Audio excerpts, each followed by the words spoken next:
From Keene in the Shire, the Liberty Media capital of the world, this is Darrell W. Perry, host of FPP Radio News for Sunday, March 1st, 2015. Silver is trading at $16.60 per ounce.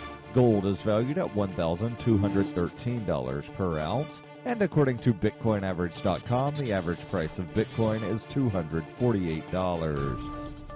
Antiwar.com reports just 2 weeks into the implementation, the Ukrainian ceasefire is holding beyond all expectations, with casualties grinding to almost a complete halt over the past few days. Both sides continue to withdraw their heavy weaponry from the front lines, one of the terms of the last ceasefire that neither side ever really complied with, and one that both were hesitant to begin this time. Ukrainian President Petro Poroshenko continued to condemn the rebels for violations of the ceasefire despite the progress, and said he was ready to return heavy weapons to the front lines and restart the war at a moment's notice. The comments were made at a military cadet graduation and were likely bellicosity for its own sake. The civil war is going increasingly poorly for Ukraine, and resolving the conflict through reforms seems dramatically preferable to continuing to try and fail to crush the ethnic Russian East.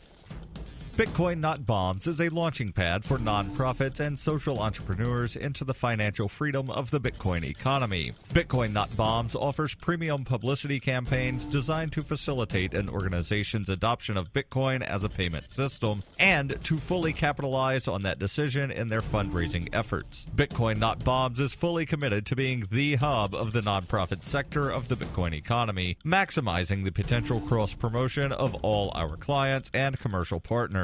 To learn more, visit bitcoinnotbombs.com.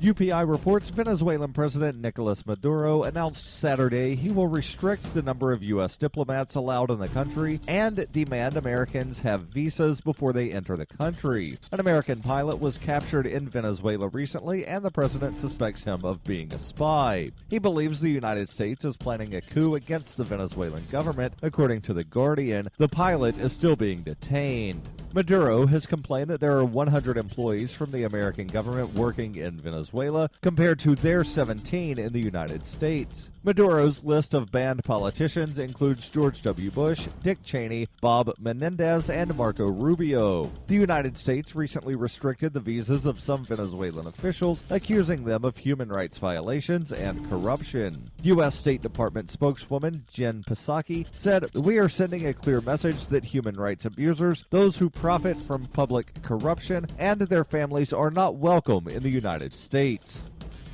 For over 35 years, Robertson Roberts has been a trusted source for buying and selling your investment-grade precious metals. They also take Bitcoin for precious metal purchases and permanently removed the minimum purchase order for all orders paid in the digital currency. Call Robertson Roberts today for knowledgeable advice on investing and a forward-thinking approach to new technologies. 850-478-5270 or online at rrbi.co.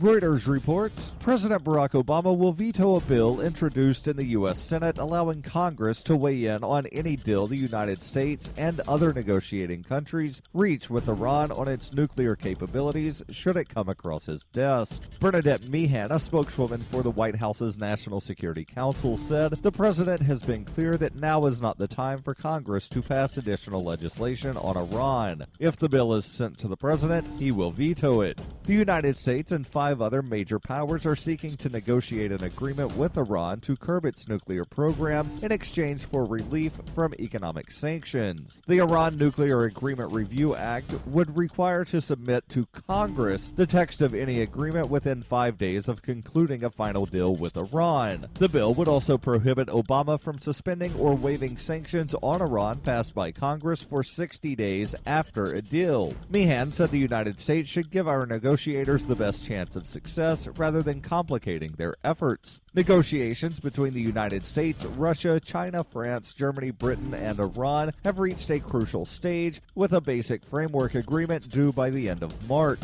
Republican Senator Bob Corker, one of the bipartisan group of sponsors of the bill, said it was disappointing that the president feels he is the only one who speaks for citizens of our country.